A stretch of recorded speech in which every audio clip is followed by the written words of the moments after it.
रहमान रहीम। कल्ह जेको असां बागड़ी बिरादरी जे घरनि ॾांहुं वियासीं ऐं उन्हनि जे काफ़ी जझे तादाद में ॿारनि खे स्कूल में दाख़िल कराइण लाइ वठी वियासीं। उन सिलसिले में अॼु मां बागड़ी बिरादरी जा जेके पढ़ियल लिखियल नौजवान छोकिरा आहिनि उन्हनि खे घुरायो आहे मीटिंग जे लाइ वेठा आहिनि। इहे जेके ॿार आहिनि हे उन्हनि जी कम्यूनिटी मां चंद उहे फ़र्द आहिनि हिते 10,000 खां मथे बागड़ी रहनि था पिया, अञा बि वधीक हूंदा, पर कुल 5-7 नौजवान ही पढ़ियल आहिनि उन्हनि मां।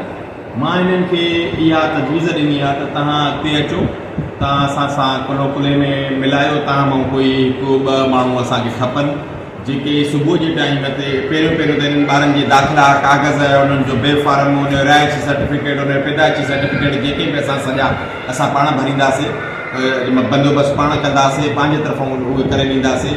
उन्हनि जो फॉर्मेलिटीज़ पूरियूं करे दाख़िला सिस्टम पूरो करण में असांजी मदद कयो।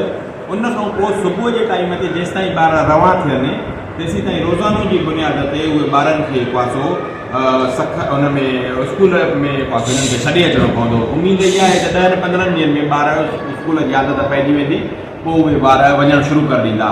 उन खां गॾोगॾु हिननि ते मां हिकिड़ी इहा ड्यूटी रखी आहे त शाम जो कलाक खां 2 कलाक ट्यूशन पढ़ाईंदा आहे ॿार। इन सिलसिले में मां हिननि खे हिकिड़ी मुनासिबु थोरी उजरत बि ॾींदुमि।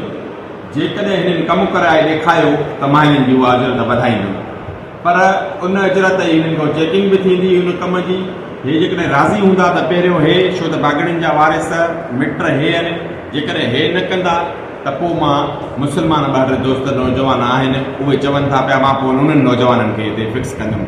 पर जीअं त हिननि जी कम्यूनिटीअ जो, हिननि जी बिरादरीअ जो मसइलो आहे त मां हक़ ॾियण जे हिसाब सां पहिरियों हक़ हिननि जो थो सम्झां, त हिननि खे मां चयो आहे, हिननि चयो आहे असां सोचे करे तव्हांखे ॿुधाईंदासीं।